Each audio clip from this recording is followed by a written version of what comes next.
Byron closed his eyes and screamed.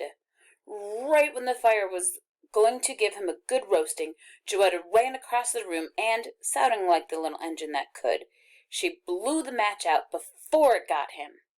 She thought she missed, though, 'cause she stood there huffing and puffing and patooing at the match even after it went out.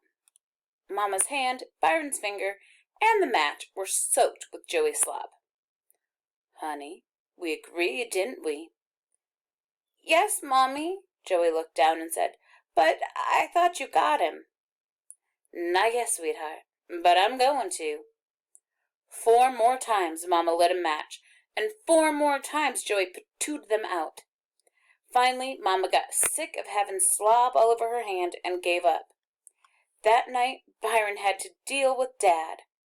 No picnic, but a lot better ending to his Nazi parachutes movie than Captain Byron Watson gets captured and burned alive by the evil snake woman and his own flamethrower of death.